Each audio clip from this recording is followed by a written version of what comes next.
Hi everyone, welcome to our channel ధర్మ temple tour. కాశీలో ఇప్పుడు మనం తెలుగువారి ఆశ్రమాలకు దగ్గరలో ఉన్న తిలబాండేశ్వర ఆలయాన్ని దర్శించుకోబోతున్నాం. కాశీలో ఈ పసుపు రంగులో ఉన్న ఈ సైకిల్ స్వామి ఆశ్రమం అంటే తెలియని వారు ఉండరు. ఈ ఆశ్రమం పక్క నుంచి ఇలా స్ట్రైట్గా వెళితే మెయిన్ రోడ్డుకు చేరుకుంటాం. శివాలయానికి ఇక్కడ నుంచి సుమారు 300 మీటర్ల దూరం ఉంటుంది. కాశీలో ప్రతి సందు ఇలానే ఉంటుంది. ఈ ఇరుకు సందుల్లోనే ఆటోలు, రిక్షాలు, బళ్ళు అన్నీ తిరుగుతుంటాయి. కొన్ని సందుల్లో అయితే నడవడానికి మాత్రమే ఉంటుంది. ఇలా నడుచుకుని ముందుకు వెళితే మెయిన్ రోడ్డుకు చేరుకుంటాం. ఈ మెయిన్ రోడ్ నుంచి రైట్కి తిరిగితే నంది సర్కిల్ వస్తుంది. అక్కడి నుంచి మెయిన్ టెంపుల్కి దాని సరౌండింగ్లో ఉన్న అన్నపూర్ణాదేవి, విశాలాక్షి, వారాహి మాత టెంపుల్తో పాటు ఇతర ఆలయాలకు కూడా వెళ్ళవచ్చు.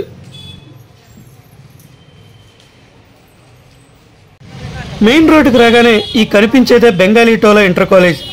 సైకిల్ స్వామి ఆశ్రమానికి సరౌండింగ్లో ఉండే ఇతర ఆశ్రమాల వారు కూడా ఏ టెంపుల్కి వెళ్ళినా తిరిగి వచ్చేటప్పుడు రిక్షా వాళ్ళకైనా ఆటో వాళ్ళకైనా పాండే హవేలీలోని బెంగాలీ టోలా అని చెబితే చాలు, తీసుకొచ్చి ఇక్కడే దించేస్తారు.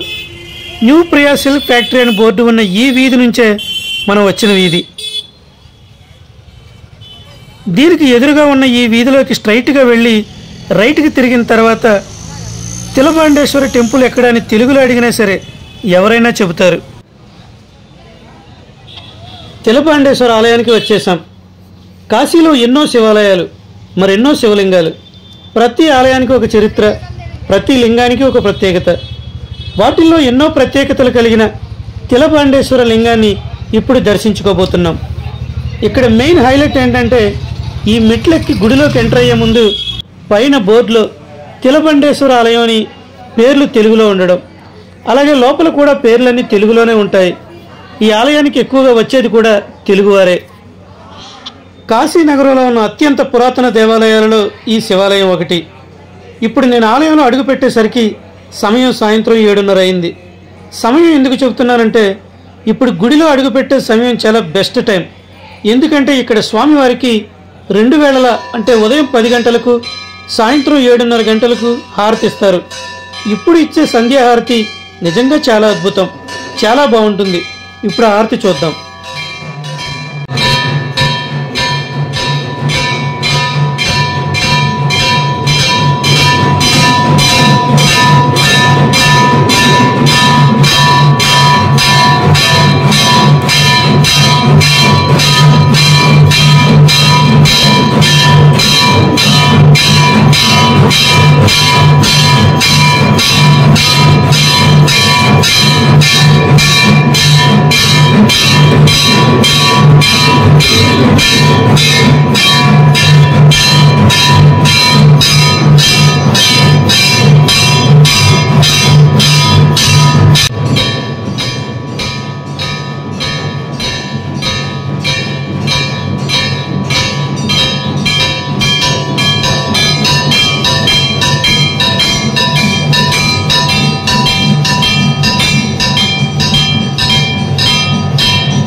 చూశారు కదా స్వామివారికి ఇచ్చే సంధ్యాహారతి.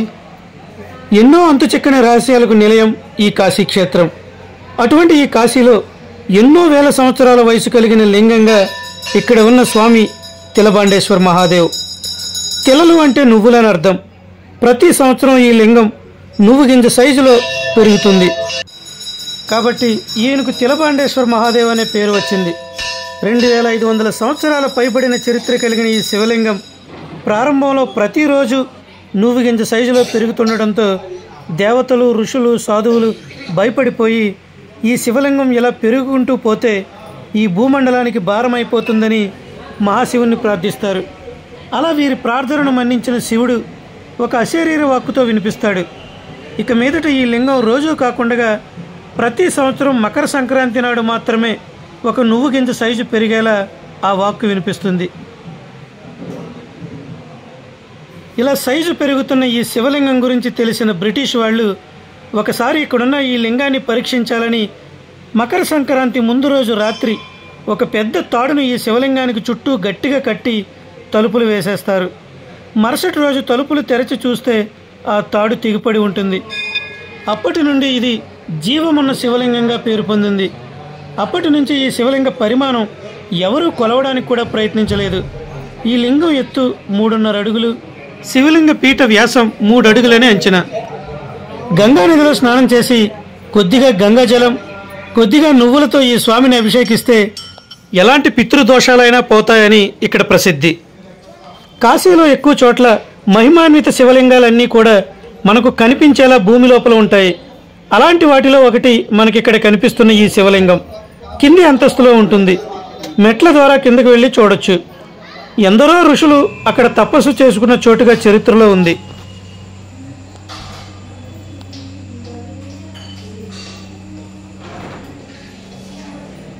ఇక్కడ కనిపించే అతి పురాతన దక్షిణామూర్తి రూపం చాలా భిన్న శైలిలో ఉండి చాలా ఆకర్షణీయంగా ఉంటుంది.